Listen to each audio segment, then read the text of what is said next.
Oke, selanjutnya kita akan bahas mengenai fungsi eksponen umum. Fungsi eksponen umum itu sebenarnya hampir mirip dengan fungsi eksponen murni atau fungsi eksponen asli. Bedanya, kalau eksponen murni itu kita menggunakan bilangannya adalah bilangan Euler, yaitu bilangan E itu ya. Nah, kalau untuk fungsi eksponen umum itu kita menggunakan bilangan A. A ini adalah suatu bilangan real ya.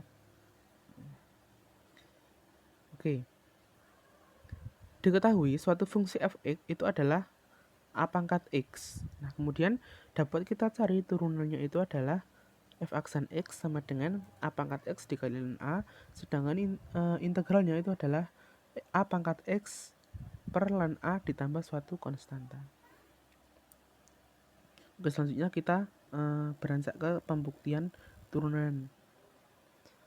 Oke, kita tahu fungsinya tadi adalah a pangkat x, begitu ya. Oke, untuk mencari turunannya kita menggunakan konsep limit, di mana limit itu adalah kita misalkan limitnya adalah h mendekati 0 dengan fungsinya yaitu fx plus h dibagi fx dibagi h. Oke,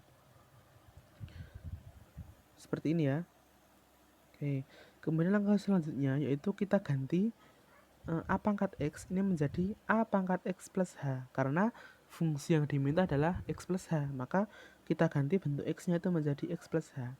Oke, kemudian dikurangi a pangkat x. Nah, fx di sini ini harusnya sudah berbentuk a pangkat x. Oke, kemudian langkah selanjutnya, nah ini kita menjual bentuk seperti ini ya, a pangkat x plus h. Nah, ini kalau sesuai sifat yang dibahas sebelumnya, ketika ada a pangkat x ditambah y, itu dapat kita ubah menjadi a pangkat x dikalikan dengan a pangkat y. Oke. Nah, kemudian langkah selanjutnya yaitu menjadi a pangkat x dikali a pangkat h dikurangi a pangkat x dibagi h dengan limitnya h mendekati 0. Oke, nah ini kita dapatkan bentuk a pangkat x, kemudian yang di belakang juga a pangkat x. Bisa kita faktorkan dengan mengeluarkan a pangkat x. Nah, berarti bentuknya menjadi a pangkat x dikali a pangkat h dikurang 1, seperti ini ya. Nah, berarti bentuknya menjadi f aksen x itu sama dengan limit h mendekati 0 dari a pangkat x dikali a pangkat h dikurang 1 dibagi h.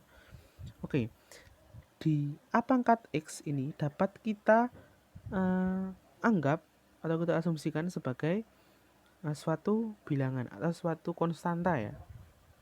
Maka limit maka a pangkat x ini dapat kita pindah tempatnya di depan sebagai suatu konstanta. Oke, kemudian bentuk turunannya menjadi f aksen x sama dengan a pangkat x dikali limit h mendekati 0 dari a pangkat h min 1 dibagi h.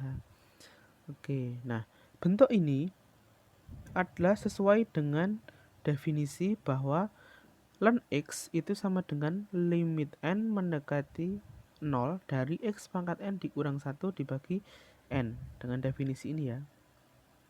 Oke, kemudian di sini bentuknya adalah limit h mendekati 0 dari a pangkat h dikurang 1 dibagi h. Oke, kalau di sini bentuknya x pangkat n min 1 per n, bentuknya adalah ln x. Nah, jadi kalau di sini bentuknya a pangkat h min 1 dibagi h, nah dia bentuknya akan menjadi ln a. Dengan demikian, kita dapatkan turunannya itu adalah ini. F aksen x itu adalah a pangkat x dikali ln a. Oke, itulah pembuktian mengenai turunan dari fungsi eksponen umum atau turunan dari fungsi a pangkat x. Selanjutnya akan dijelaskan mengenai pembuktian turunan selanjutnya akan dijelaskan mengenai pembuktian integral dari fungsi tersebut.